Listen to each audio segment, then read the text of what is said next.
Guys go off, it's going to happen, but most of the time I feel like I'm doing a good job and making the right plays, and I feel like I'm the best defender in the NBA.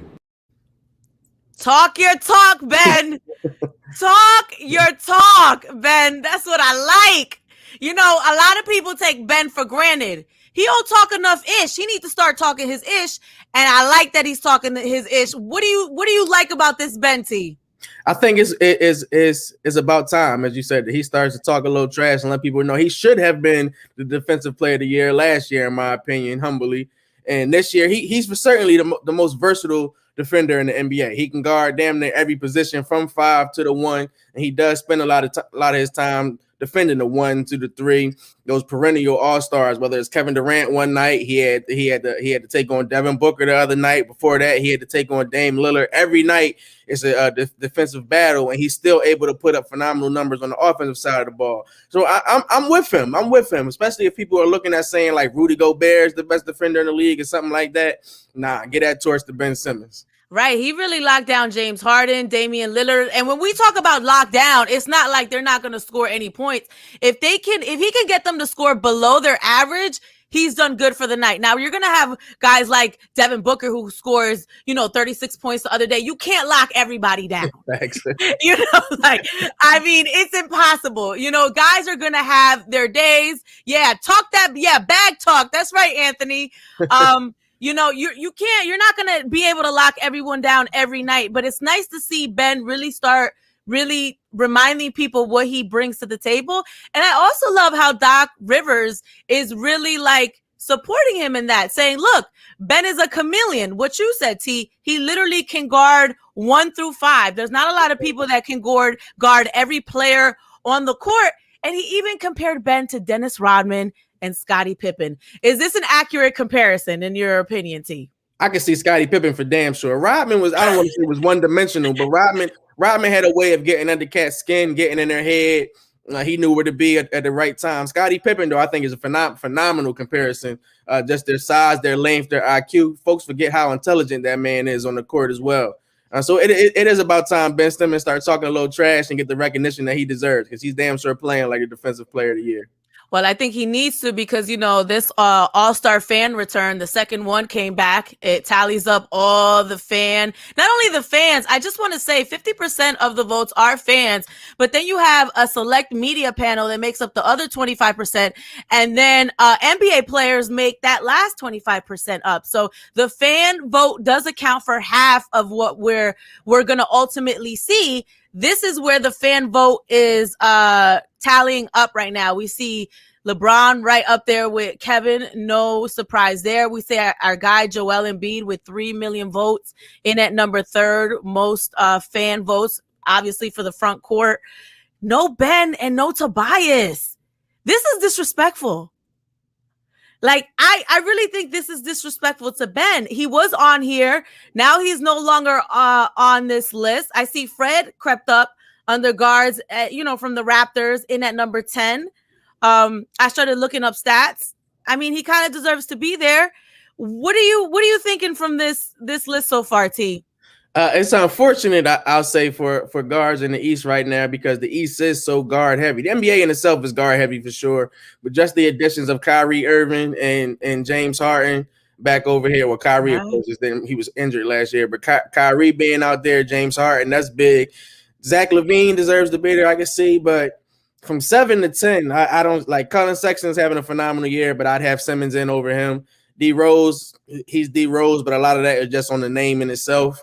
Russell Westbrook, I don't feel like their roster nor their standings right now deserves 2 All-Stars. So for him and Bradley Beal to both be there is And Fred VanVleet, respect to him, he's a phenomenal player, but he doesn't get it done on both sides of the ball the way that Ben Simmons does.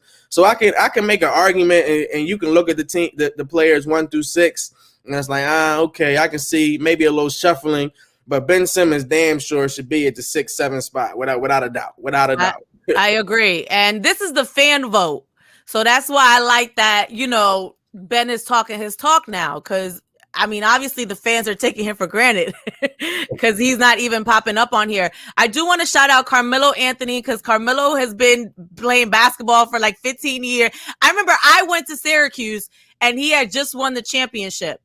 So he's literally been playing ball that long. You know what I'm saying? He left his freshman year at Syracuse University to go play. And then also, I see Jeremy Grant on there. I mean, Jeremy Grant, can we bring that back real quick so you can see where on the list is Jeremy? Jeremy is having a phenomenal year. He's really done a 360. I'm not just saying that because he's another Syracuse guy.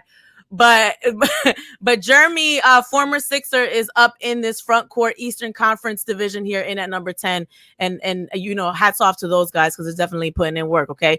Now, speaking of voting, you can still vote. Voting ends tomorrow. You can vote online. You can vote on the NBA app.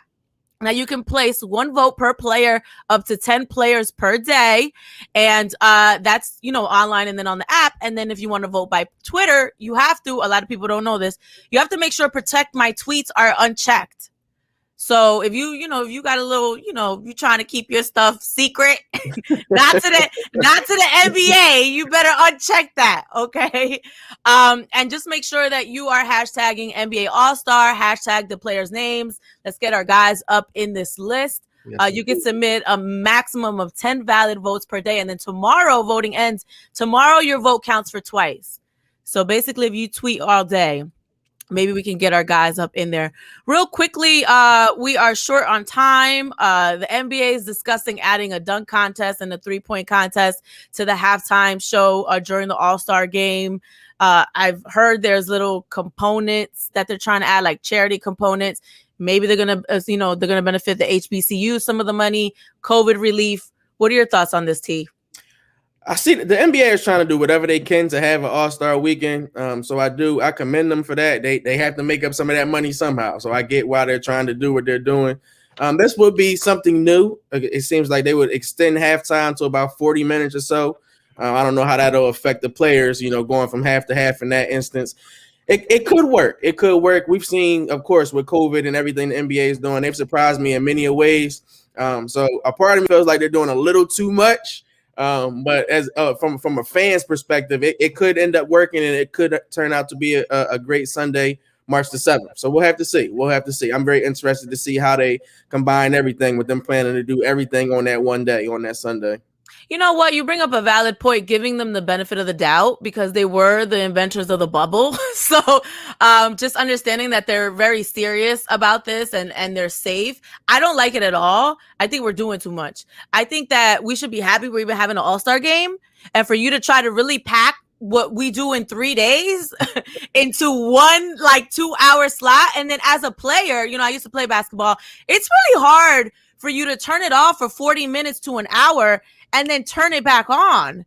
The longer the halftime, the more time you get to sit. Some people may not be able to turn that back on. So I don't like it at all, but we'll see what actually ends up happening. That's the playbook. Let's get into a word from one of our sponsors. Were you hurt in a car accident? Call 1-800-HURT-NOW. Injured in a slip and fall? Call 1-800-HURT-NOW. Hurt at work? Call 1-800-HURT-NOW. Get the help you need now. Our guarantee, we win or it's free. 10:37 on the clock. It's the Shot Clock. I'm Mina SayWhat, your host. Terrell Thomas, sports and entertainment editor for These Urban Times, is joining us on this 215 day. Yep. In case you're not in Philly, that's our area code. So Philly versus everyone, and it's also President's Day. So shouts to everybody checking us out. Let's get into high fashion. This is where we talk about, what we wear, because that's a part of the culture, right? What do you got on your feet? What are you wearing? What's your hair look like?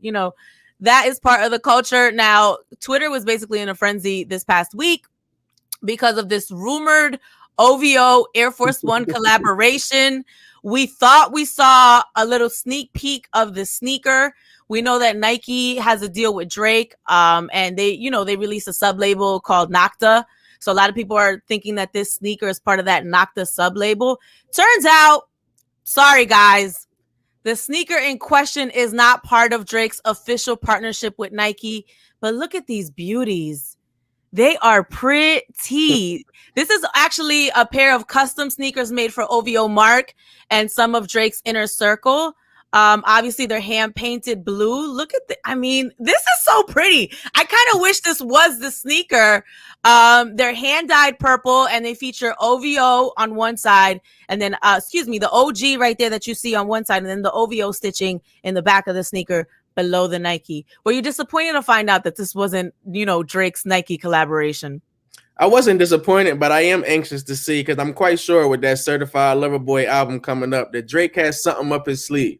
I know that they have something in the works as far as that album dropping with Nike and the Air Force Ones and things. So even though this wasn't the one, I wasn't too disappointed, but I am anxious to see what officially will be treated to. Right, but this is pretty right here. I'm kind of sad that this isn't the one. Look at the laces. Look at the ombre right there. Like, this is pretty. This is real pretty. Shout out to the guy who designed this. His name is Lorenzo Federici. I mean, he really, really killed this. Let's get into what's trending. This is where we talk about the biggest viral video of the week. Of course, Tom Brady throwing that Super Bowl trophy, the Lombardi, from one boat to the next, was trending all week. Let's watch it right now.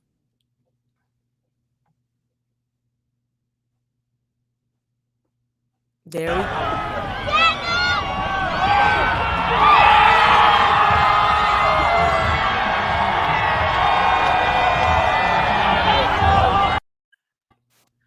And if that's not bad enough, do we have it from another angle, Amir? Shouts to our producers, Amir. And we... I don't know. Hey, guys. Let's take the ground.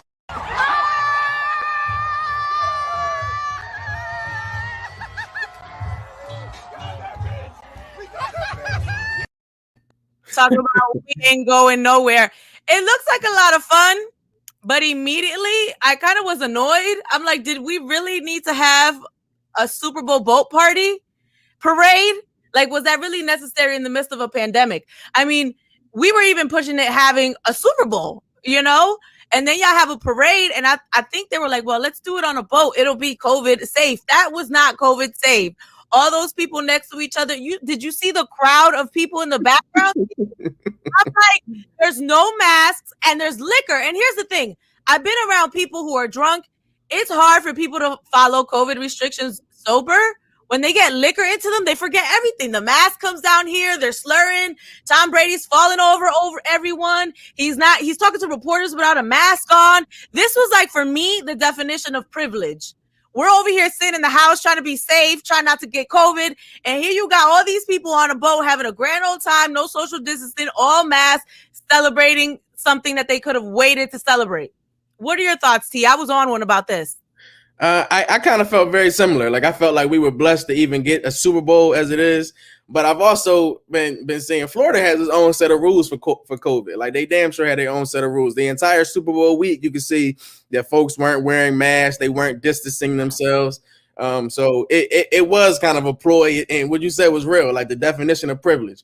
That in itself is just, you got NFL players. Now, maybe they feel like because they're tested so often that they knew they didn't have COVID on their various boats and whatnot. But I thought it was a mockery. I thought it was a shame.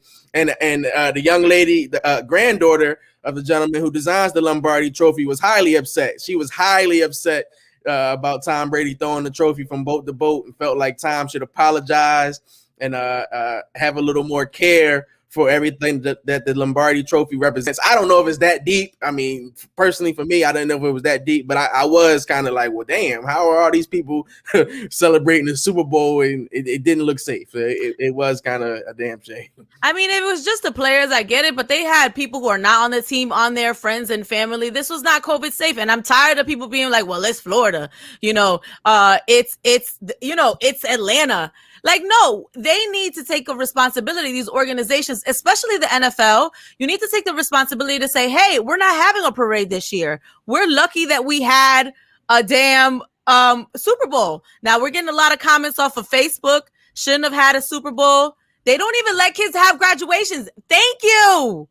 And that money talks. You need to treat the Lombardi with a little bit more love. Because that's what it deserves. Like this. I mean, listen, I've been around the trophy twice. The first time this was our Super Bowl, the Eagles Super Bowl parade. Do you see that cop behind me? There were cops guarding the trophy. Like, that's how sacred this is to some people. The second time I was around it was encased. So to see Tom Brady just throwing it around, how about if it would have fell in the water? Who's gonna go get the trophy? All right, it's a lot. let's wrap it up, and here's some messages from our sponsors. We've seen how far this game can go, so we take it and run. Making moves like nobody. For everybody. We don't move within the lines. We move beyond them.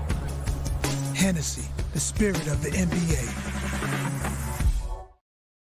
Yes, it's a shot clock. We are low on time. I'm sorry for my rant. It was just, I had to get that off my chest. Terrell Thomas is joining us from These Urban Times. Let's get into Shoot Your Shot. This is where we talk about all the players' love lives, which normally doesn't get covered. That's right. Shoot Your Shot. Congratulations to Naomi Osaka and Corday, who are covering GQ's Modern Lovers issue. I like them. I feel like they're very complimentary to each other. I read the whole article. They're a very low-key couple. I like that they were dating a whole year before we even knew about them. Because these days, people just be like, oh, I'm dating someone for 2 weeks. I love you on social media.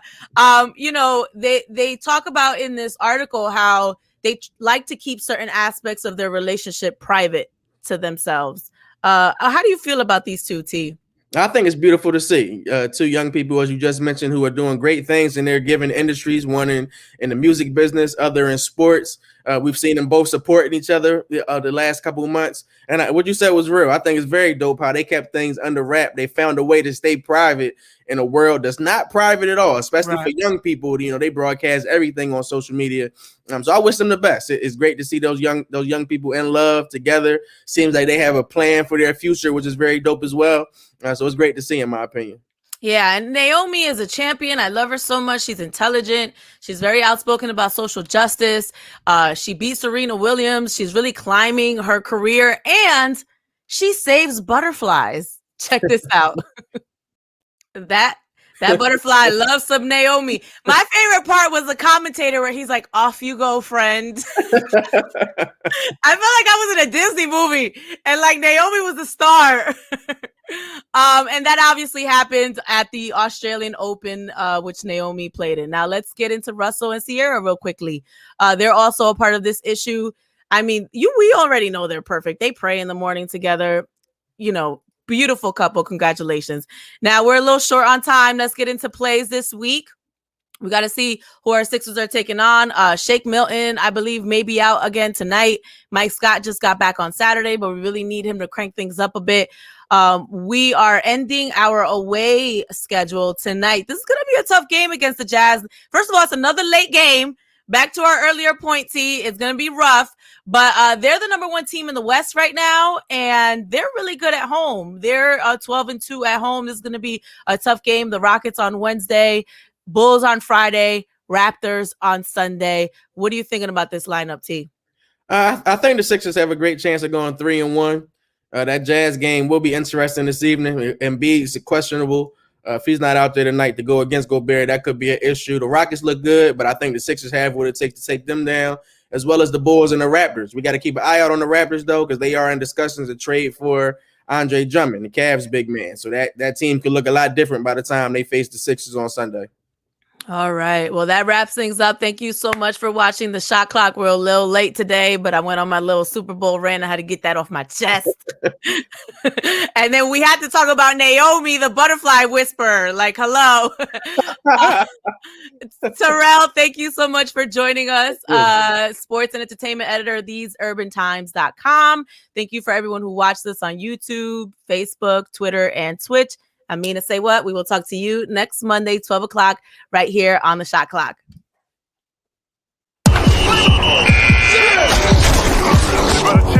Thanks for watching the Shot Clock. I'm your host, Mina SayWhat, and you got something you want to talk about next week? You can always hit me up on social media at Mina SayWhat, and make sure you join us 12 o'clock next Monday on R&B Philly's Facebook, Twitter, YouTube, and Twitch. We'll see you then.